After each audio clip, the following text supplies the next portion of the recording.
And here we go, day 3 of the government shutdown. Republicans are blasting the Democrats' proposal, accusing them of trying to give illegal immigrants taxpayer-funded health care. House Speaker Mike Johnson, he joins us now, and it is great to have you.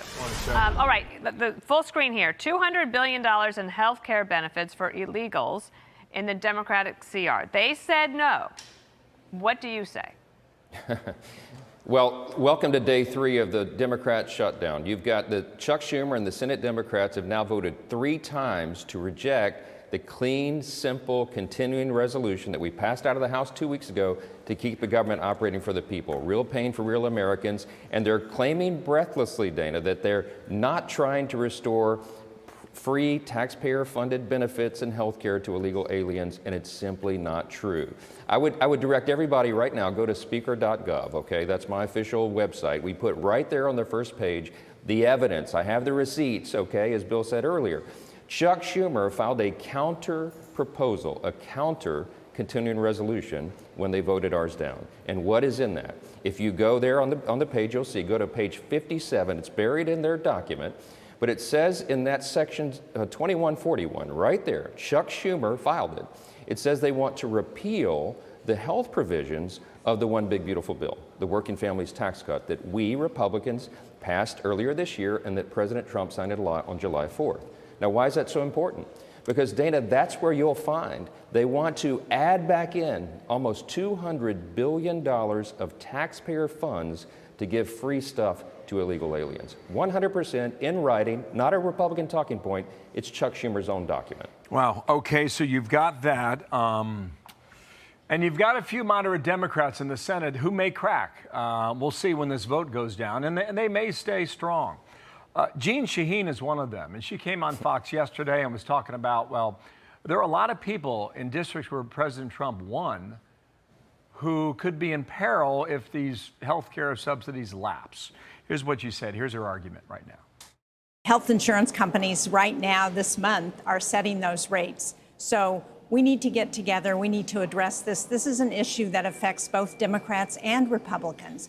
You know, over 70% of people who are getting those health insurance subsidies are in states that President Trump won. 56% of them are in Republican districts. That would seem to be pretty overwhelming, and I'm sure you're aware of this, and I imagine a lot of those folks live in Louisiana. What would you say to that? Yeah, Bill, we're all aware of this. It's a total red herring. The Democrats have grasped onto a December policy issue. What she's referring to there doesn't expire until December 31st. We have 3 months in Congress to work through that issue. It has nothing to do with the September stopgap funding measure that will merely keep the government open for the people so that Republicans and Democrats can work here through the regular process to finish appropriations. They are trying to grab a red herring to distract everyone from the simple fact that they want to put illegal aliens back on the taxpayer-funded benefits wagon, and they want to, by the way, there are other demands in this counterproposal. They want us to give $500 million of American taxpayer funds back to the Corporation for Public Broadcasting to prop up left-leaning media organizations. They want to add $1.5 trillion with a T, trillion dollars of new spending that we cannot afford right now. The American people cannot afford, and they want to do that on a 7-week stopgap funding measure. It's absurd. Let me tell you something. Every Democrat in the Senate that voted against this has voted for the same, almost identical thing 13 times. 13 times during the Biden administration over 4 years, but now suddenly they can't do it. There's one reason and one reason alone that this fight is being waged right now. They're trying to prove themselves to the Marxist left base of the Democrat Party. Plain and simple. Chuck Schumer made this decision because he's afraid that AOC or one of the Marxists are going to challenge him in his next Senate re-election bid, and that's why he's doing this, selfishly and very dangerously for the American people. Let's listen to AOC. This is what she said on her Instagram account. This is what Republicans love to do. Whenever we fight to elevate the minimum wage, to expand Social Security, to make healthcare better in this country, in order to derail that, Republicans love to dangle this shiny object that says, but what if someone not like you gets it? Okay, you work with Hakeem Jeffries and you work with Alexandria Ocasio-Cortez. Who do you think is a better communicator? Well, she's way better on social media, and she gets all the attention. But remember what she stands for, okay? She is the most vocal opponent for Mamdani, who's about to be elected, apparently, mayor of America's largest city and the once cradle of capitalism. These people are Marxists. They want the government to take over and run everything. And what that means for you, listen, average American citizens, you surrender your freedom for the government to take over. It never works. It's destructive, and it is anti-American, and they are advancing something that their parents' generation of Democrats would have soundly rejected. This is not your father's Democratic Party. These people are dangerous to our system, and everybody needs to wake up and understand that. I don't care what they put on social media. You need to look at the philosophy behind that. And we're fighting to preserve freedom of the greatest nation in the history of the world that we celebrate 250 years next year. We've got to defend it. That freedom is not inherited in the bloodstream. Yeah, we had a big vote here in New York in 4.5 weeks. That's coming up very quickly. Can I ask you, of these 7 moderate Democrats that are described to us, have you heard from any of them? Is there a crack within that group?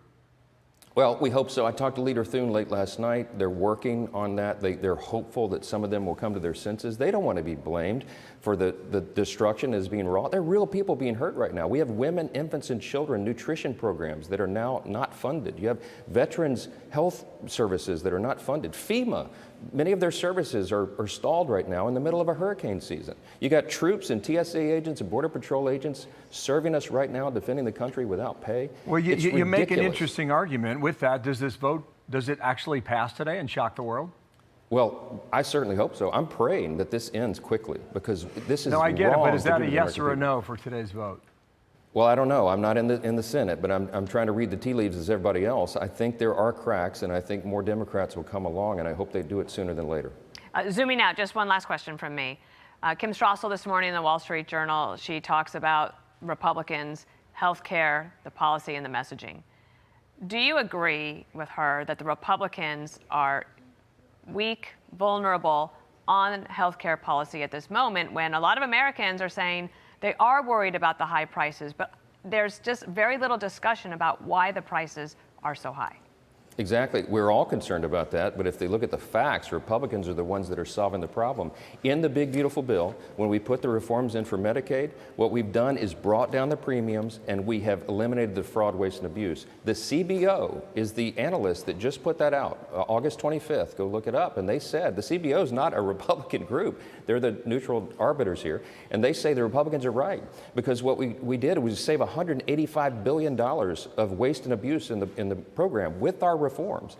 And we're going to get 2.3 ineligible recipients off of that. That's those illegal aliens. That's the young, able-bodied men. But what about who are people who are not on Medicaid, people who are either on the Obama exchanges or are worried they're going to lose their employee-sponsored health insurance?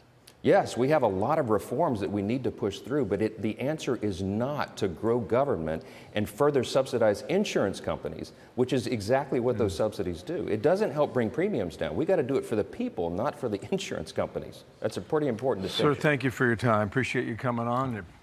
I don't know, what are you getting, like 3 hours of sleep a night? Probably. Well, just listen to the Taylor Swift album. You'll be fine.